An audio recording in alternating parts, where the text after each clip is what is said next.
राम राम जी। आज है day 3 my pilgrimage to Ram Naam Dham. हम ये देख रहे हैं कि हमारे गुरुजनों की अपार कृपा का डॉक्टर गौतम चटर्जी सर ने अपनी एक पुस्तक माई पिलग्रिमेज टू राम नाम धाम में वर्णन किया है और ये उन्होंने अपनी साधना यात्रा को लिखा है और हम सबके साथ साझा किया है। तो मैं ऐसा मानती हूँ कि मेरी भी ये साधना यात्रा है और हम सभी की। तो आइए देखते हैं कि आगे उसमें क्या लिखा है। तो आज हम आवाहन पे हम अभी चल रहे हैं। प्रोलोग पेज नंबर 7 और 8 को लेंगे और 9 को चैप्टर 1 की शुरुआत कर लेंगे। थोड़ा सा हम स्लो जा रहे हैं और थोड़े छोटे छोटे भी वीडियो बना रहे हैं, जिससे कि छोटे छोटे रूप में हम रोज और अपने समय के अनुसार सुन सकें। From textual tradition it is learn that Swami ji Maharaj Satyanand ji always stressed on character building as a mandatory aspect for any sadhak. पाठ्य परंपरा से हमें ये पता चलता है कि स्वामी जी महाराज जी हमेशा ही चरित्र निर्माण को एक अति आवश्यक रूप से मानते थे कि चरित्र निर्माण जो है वो बहुत ज़रूरी है और साधक के लिए, क्योंकि किसी भी साधक के लिए चरित्र निर्माण जो है वो बहुत ही आवश्यक है। इस पे बहुत ज़्यादा जोर दिया है स्वामी सत्यानंद जी महाराज जी ने। हम उनके ग्रंथ में ये पढ़ते हैं, प्रवचन पीयूष में भी वो बार बार ये कहते हैं, और उनके जो और ग्रंथ है भक्ति प्रकाश जी, सब पे हम जब ये पढ़ते हैं तो हमें यही समझ आता है कि चरित्र निर्माण साधना के लिए कितना ज़्यादा ज़रूरी है। और इसी में आगे so is emphasized by doctor Vishwamitra ji Maharaj ji, who said that if one does constant japa, then only one can actually control the negative qualities of life. इसी क्रम में डॉक्टर महाराज जी ने भी यही हमेशा कहा कि अगर कोई निरंतर राम नाम का जप करता रहे तो वो एक्चुअली जितने भी हमारे जीवन में जो नकारात्मक गुण हैं हमारे, उनको वो नियंत्रित कर सकते हैं। और कैसे कर सकते हैं कि वो निरंतर सिर्फ जाप करें, राम राम राम राम जाप, जो कि हमें हमारे गुरुजनों ने सिखाया है। तो वो उसका जो प्रभाव होता है वो अत्यधिक बहुत कल्याणकारी होता है और हम सब ने ये अपने जीवन में देखा भी है। मैं तो आप सबसे क्या कहूँ, आप सब ये जानते ही हैं कि कितना कल्याणकारी प्रभाव होता है राम नाम जाप का। Well, it is a fact and I have experimented with it. I can vouch that all given negatives of our nature would take a back seat if one is serious, honest and effortlessly practice the Ram Ram Japa, which gradually becomes a Japa Jap, and Ram Ram resounds within oneself even in deep sleep. In this state, even the latent negatives never dream to wake up. तो इसमें sir लिख रहे हैं अपनी साधना के बारे में, जो उनके अनुभव है, कि वो ये कह रहे हैं कि ये एक सच्चाई है। और सच्चाई क्या है कि राम राम का जो हम जाप करते हैं उससे किस तरह से हमारी जो भी नकारात्मक चीज़ें होती है, गुण होते हैं हमारे प्रकृति में, हमारे व्यवहार में, हमारे अंदर में, वो किस तरह से ख़त्म हो जाते हैं। तो उन्होंने इसका प्रयोग किया है और यहाँ तक कि वो ये दावे के साथ कह सकते हैं कि जितने भी हमारी जो नकारात्मक जो हमारे स्वभाव में गुण है वो सब के सब पीछे हो जाते हैं अगर कि कोई सिर्फ गंभीरता से, ईमानदारी से और सहजता से राम नाम का जाप करता रहे। और धीरे धीरे जब जाप करते करते करते करते और एक दिन वो अजपा जाप बन जाता है, जो कि अपने आप जाप अंदर चलता है। और यहाँ तक कि जब हम गहरे नींद में भी होते हैं तब भी वो जाप अंदर गूंजता रहता है। तो कितनी सुंदर बात है हमारे लिए, और हमारे लिए साधना कितनी सुलभ हमारे गुरुजनों ने करा दी है। तो ये इस स्थिति में जो हमारी सुप्त नेगेटिविटी होती है वो कभी ये सपना भी नहीं देख सकती कि वो जग जाए। तो while on pilgrimage to Manali, the abode of God, I encountered a vision of different world. While waiting to see my Guru, I was standing facing Sri Ram Sharanam Manali On the left side behind the Ram Darbar there is a towering mountain, and on the top of it there appeared before me a celestial vision, a bust of Shri Ram. तो अपने जब मनाली गए थे sir, तो वो लिख रहे हैं कि जब मैं मनाली गया था तीर्थ यात्रा पे, तो मुझे बहुत ही एक दिव्य अलग सा, मतलब एक अलग से दुनिया का जो दृश्य था वो मुझे दिखा। और जब वो अपने गुरु डॉक्टर विश्वामित्र जी महाराज जी, स्वामी सत्यानंद जी महाराज जी, प्रेम जी महाराज जी, तो डॉक्टर विश्वामित्र जी महाराज जी से जब वो मिलने की वहाँ पे प्रतीक्षा कर रहे थे, तो राम दरबार के सामने वो खड़े थे और बाई तरफ उन्हें जो पीछे जो विशाल जो पर्वत था उसके ऊपर उन्हें श्री राम की मूर्ति दिखाई दी। तो दिव्य दृश्य दिखा। While looking at it in my mind, I was trying to negate this as an illusion, but each time I tried to refute it, my vision became stronger. However, I must confess, Ram was stringing constantly within myself, and hence the window of mystic kind opened up. वो कह रहे हैं कि जब मैं देख रहा था तो अपने मन में मैं इसे अस्वीकार कर रहा था, क्योंकि इतना दिव्य दृश्य कि श्री राम मूर्ति रूप में उन्हें पर्वत के ऊपर दिख रहे हैं, तो उन्हें लगा कि ये उनका भ्रम है। कोई भी साधक हम यही सोचेंगे कि ये माया है, भ्रम है, और मुझे भ्रम हुआ है, मैं ऐसा कुछ नहीं देख रहा। लेकिन जितनी बार वो ऐसा करने लगे कि हाँ ये भ्रम है, उतनी बार वो जो दृश्य था और मजबूत होता चला गया। तो वो ये स्वीकार कर रहे हैं कि जब वो ये दृश्य देख रहे थे तो राम निरंतर एक तार की तरह उनमें गूंज रहा था, और तभी उन्हें कुछ रहस्यमय, जैसे कि कोई रहस्य की खिड़की खुल जाती है, वैसे उन्हें दिखाई दिया। Sitting at the feet of Dr. Vishwamitra Ji Maharaj Ji, I learned that the philosophy of Shri Ram Sharanam is encapsulated in 3 S: संयम, सिमरन एंड सेवा। तो डॉक्टर विश्वामित्र जी महाराज जी के चरणों में बैठ के उन्होंने ये सीखा कि श्री राम शरणम का जो दर्शन है वो 3 शब्दों में समाहित है, और वो 3 शब्द क्या है? संयम, सिमरन और सेवा। तो संयम is the first, which is nothing but self control, and stress is given towards character building. For any sadhak, this should become the primary control system and the necessary to cruise across the spiritual ocean called Ram Naam at pure sonic level. तो जो संयम है वो पहला है कि संयम किस तरह से, संयम का मतलब स्वयं पे नियंत्रण, और बहुत ज़्यादा जोर दिया गया है कि चरित्र निर्माण के लिए जो संयम है वो बहुत ज़्यादा ज़रूरी है। कि कोई भी साधक अगर राम नाम कि महासागर को पार करना चाहता है ध्वनि राम नाम के द्वारा, तो संयम के बिना वो नहीं हो सकता। तो जो पहली सीढ़ी है साधना की, ऐसा बताते हैं हमारे गुरुजन कि जो पहली सीढ़ी है वो क्या है? वो है संयम। और दूसरा है नेक्स्ट एस इज सिमरन और constant remembrance of Lord's name.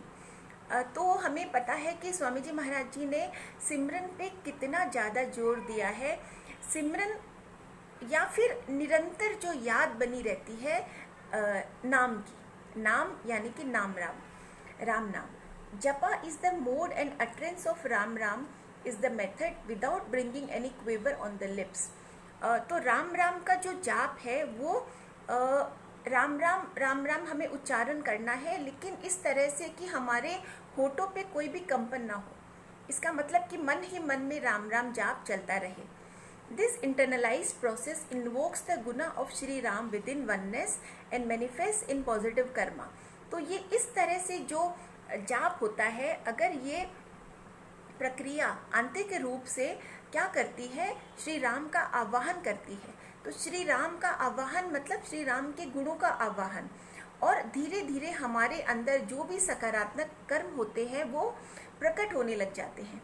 तो ये बहुत ही साइंटिफिक है, और ऑफ कोर्स हम सभी इसको अप्लाई भी करते हैं अपने जीवन में, और हम सब ने देखा है कि किस तरह से राम का निरंतर जाप करने से हमारे जीवन में जो परिवर्तन आता है।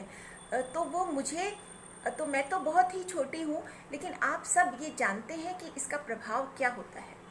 Which finally attains egoless state, felicitating complete merger with the Almighty and absolute submission to him. तो फाइनली कि इस तरह से जो सिमरन करते करते करते करते एक स्थिति ऐसी आती है कि अहम रहित हम स्थिति पे पहुंच जाते हैं कि जहाँ पे हम में कोई ईगो नहीं बच जाता, कोई अहम नहीं बच जाता, और धीरे धीरे हम फिर ईश्वर के साथ एकाकार होने लग जाते हैं और हम में संपूर्ण समर्पण आ जाता है। तो संपूर्ण समर्पण का अर्थ है कि हमें ये लगने लगता है कि जो भी कुछ है सब तेरा, मेरा कुछ नहीं। तो ये बहुत ही सुंदर स्थिति होती है साधना की। तो हम यही देख रहे हैं कि किस तरह से जो हमारे गुरुजन हैं उन्होंने हमें किस किस तरह से ब्लेस किया है। तो अगर हम ये सब फॉलो करते चले तो ज़िंदगी बहुत ही सुंदर हो जाएगी।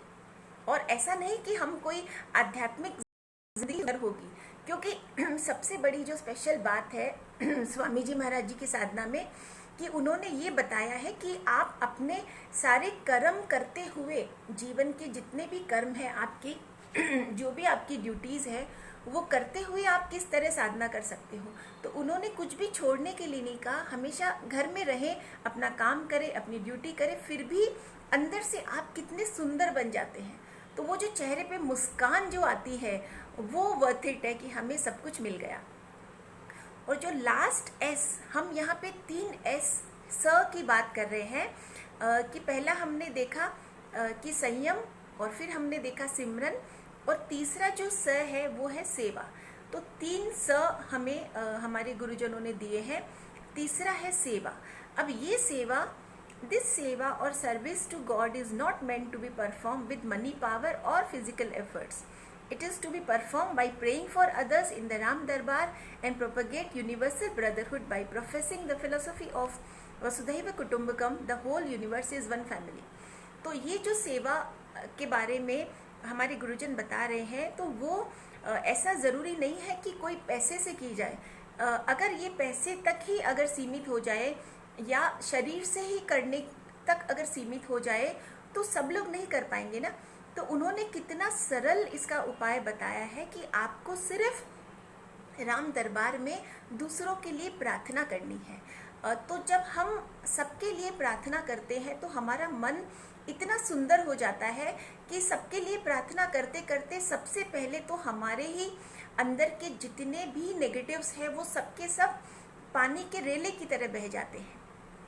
तो जब हम सबके लिए प्रार्थना करते हैं तो वो अपने आप यूनिवर्सल ब्रदरहुड, जो कि सार्वभौमिक जो भाईचारा, जो हम जिसे कहते हैं कि वसुधैव कुटुंबकम का जो दर्शन है उसका प्रचार प्रसार हो जाता है। क्योंकि हम जब सभी के लिए प्रार्थना करेंगे तो इसका मतलब है कि सभी हमारा परिवार है, तो पूरा विश्व एक परिवार हो जाता है। तो हमारा जो आउटलुक है, जो हमारा जो दृष्टिकोण है वो बहुत बड़ा हो जाता है। फिर हम इन छोटी छोटी बातों में फिर ध्यान नहीं देते कि कौन तेरा कौन मेरा, क्योंकि ऐसा लगता है कि सभी अपने हैं। तो सभी अपने हैं तो सभी के लिए प्रार्थना चलती है। तो जो मन की स्थिति है, mind state, it becomes so beautiful. My next learning process began when Dr. Vishwamitra Ji Maharaj Ji blessed me and took me for 3 night sadhana satsang in Haridwar during October 99. Actually ये जो book है My Pilgrimage to Ram Nam Dham, उसमें doctor Gautam Chatterjee sir अपने गुरुजनों के बारे में, गुरुजनों ने उन्हें जो भी जिस कृपा से उनको ब्लेस किया उसके बारे में वो लिख रहे हैं और हमारे लिए लिख रहे हैं।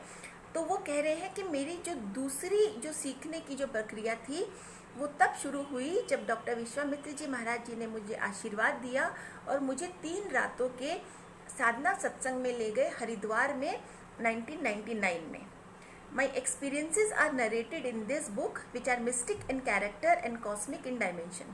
तो उनकी जो भी अनुभूतियाँ हैं वो इस किताब में उन्होंने वर्णन किया है, जो कि रहस्यमय है, चरित्र में रहस्यमय है। क्योंकि राम नाम तो खुद एक रहस्य है, साधना एक रहस्य है। तो हम कहते हैं कि हम शुरुआत करते हैं हु एम आई, कि मैं कौन हूँ। तो मैं कौन हूँ खुद एक रहस्य है। तो हम धीरे धीरे उस रहस्य पे से पर्दा उठाते भी ऑफ कोर्स श्री राम ही है। तो सर ऐसा लिखते हैं कि चरित्र में ही रहस्य है और जो आयाम है वो लौकिक है। तो किस तरह से आगे जाते हैं देखिए। But at the expression level I feel it is an effort on my part to explain the taste of milk. तो एक्सप्रेशन यानी कि व्यक्त करने के स्तर पे उन्हें ये महसूस होता है कि जैसे कि मैं दूध के स्वाद को बताने की कोशिश कर रहा हूँ कि दूध का स्वाद कैसा है। अब दूध का स्वाद कैसा है इसे समझाना तो कितना मुश्किल है, फिर भी सर ये कोशिश कर रहे हैं कि मैंने दूध का स्वाद चखा या जो मैंने साधना में मुझे मिला उसका जो स्वाद था मैं आप सबके साथ बांटने की कोशिश कर रहा हूँ। Nevertheless my gurus and my lord Shri Ram would right for me. और वो ये कहते हैं कि हालांकि जो आगे जो लिखा जाएगा वो मैं नहीं लिखूंगा, वो मेरे गुरु और श्री राम जो ईश्वर, मेरे ईश्वर श्री राम ही मेरे लिए लिखेंगे। तो हमें उन्हें भी सर को ये पता है कि ऑफ कोर्स हमें किसी के बस की बात है ही नहीं कि हम इन अनुभूतियों को लिख सके, तो लिखने वाले भी कौन है? श्री राम और गुरुजन। तो आहवन यहाँ पे ख़त्म होता है, चैप्टर 1 की शुरुआत होती है। तो आज हम सिर्फ एक पेज नंबर 9 चैप्टर 1 की शुरुआत कर लेते हैं, फिर हम धीरे धीरे आगे बढ़ेंगे। तो मेरी कोशिश रहेगी कि फ्राइडे सैटरडे को 2 दिन हफ्ते में इसको लेके आएंगे। तो चैप्टर 1 का नाम है नॉन डुअलिस्टिक राम नाम योग, कि जो अद्वैतवाद है, राम नाम योग अद्वैतवाद। तो after studying philosophies of various religions and understanding different school of thoughts, Swami ji Satyanand ji Maharaj ji left for ekantvas, stay in solitude.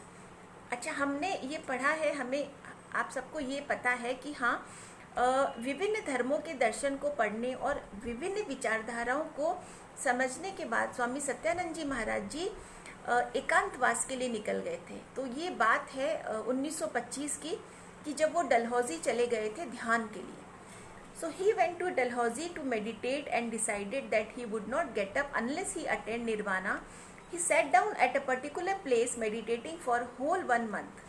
तो उन्होंने ये निश्चय किया कि जब तक उन्हें निर्वाण नहीं प्राप्त हो जाता वो वहाँ से उठेंगे नहीं, और वो एक पर्टिकुलर प्लेस पे चले गए डलहौजी में। अब तो हमें पता है कि डलहौजी में वो जो स्थान है वो कौन सा है जहाँ पे कि स्वामी जी महाराज जी को राम नाम के दर्शन हुए थे।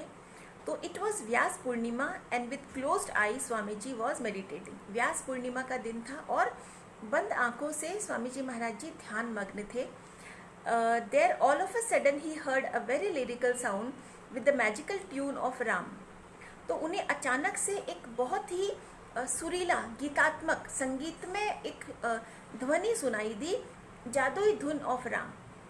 तो उन्हें क्या सुना? राम। तो स्वामी जी thought it was somebody who was chanting Ram Ram. However, when he opened his eyes, he could not find anybody in that secluded spot.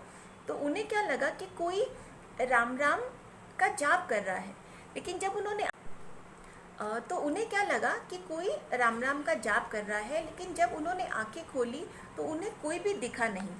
Swami ji again closed his eyes to meditate, but again the same musical sound of Ram Ram was heard, and somebody uttered in an ordering tone, Ram Bhaj Ram Bhaj Ram Ram, chant the name of Ram Ram Ram Ram।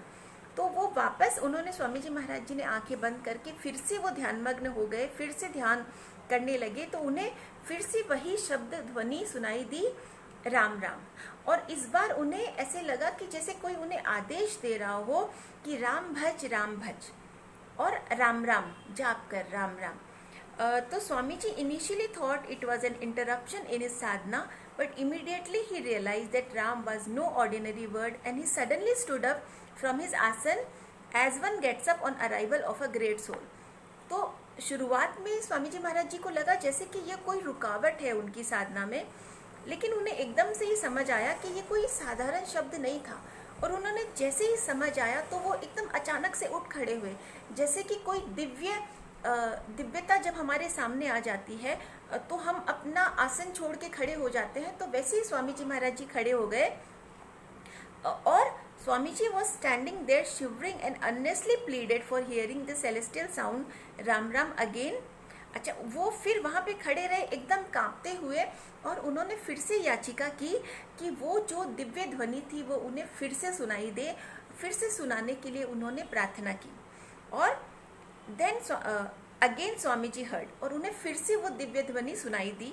Then Swami ji pleaded to have his darshan, physical appearance, The celestial voice asked in which form he would appear. Swamiji pleaded again to appear in his own form. तो फिर स्वामी जी महाराज जी ने ये याचना की कि आप मुझे दर्शन दें। तो फिर से जो दिव्य ध्वनि थी, उन्होंने पूछा कि आप किस रूप में दर्शन चाहते हो। तो स्वामी जी महाराज जी ने कहा कि आपका जो रूप है उसी रूप में मुझे आप दर्शन देने की कृपा करें। Then appeared the eternal light in the form of Ra and Ma. Thus we see the eternal light took the shape of written script Ram. और तभी जो शाश्वत प्रकाश है, शाश्वत प्रकाश के रूप में उन्हें रा और म अक्षर दिखे। तो हम तब से ही शाश्वत प्रकाश के साथ रा और म लिपि रूप में हम राम नाम की पूजा करते हैं। और हम फिर धीरे धीरे आगे बढ़ेंगे कि कैसे स्वामी जी महाराज जी ने इसे आगे बढ़ाया और कैसे क्या हुआ।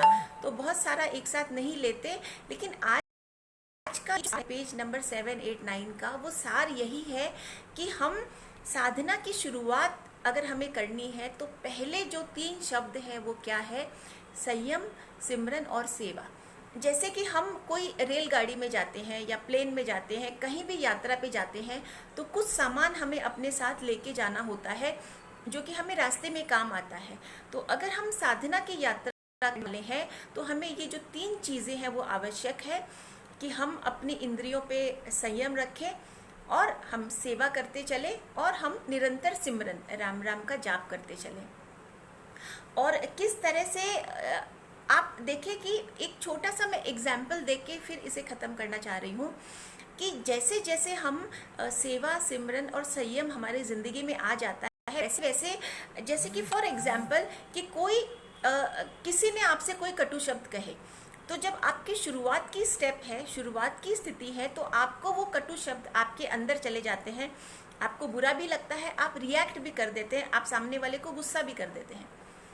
ये स्थिति है जैसे कि हम होते हैं। लेकिन धीरे धीरे जैसे कि हमारा जो घट है, हमारा जो मानस मंदिर है, उसमें राम राम राम राम भरने लगता है, तो उसका प्रभाव ये होता है कि धीरे धीरे किसी के कटु शब्द फिर हमें प्रभावित कम करते हैं। तो धीरे धीरे हम रिएक्ट करना बंद कर देते हैं, गुस्सा करना बंद कर देते हैं। फिर हमें ऐसा लगने लगता है कि जाने दो, क्या गुस्सा करना। और जैसे जैसे धीरे धीरे राम राम हमारे अंदर और पूर्ण रूप से समाहित होने लगता है, तो हमें लगता है कि हमें किसी के भी कटु शब्दों पे हमें क्रोध ही नहीं आता, हमें बुरा लगता ही नहीं, तो हमारे अंदर अपने आप करुणा बहने लगती है। तो ये जो चेंज है, ये ट्रांसफॉर्मेशन है हमारे अंदर, वो राम राम जाप से आता है। तो हम सब ये जानते हैं कि डिग्री का फर्क पड़ता है और डिग्री कैसे कैसे कैसे कैसे हम सब ने ये अनुभव की है और हम निरंतर फिर आगे बढ़ते जाते हैं। और एक स्थिति ऐसी आती है कि जब हम में अहम नाम की कोई चीज़ रह नहीं जाती और पूर्ण समर्पण और संतुष्टि आ जाती है। तो धीरे धीरे हम अपनी साधना यात्रा में और आगे बढ़ेंगे।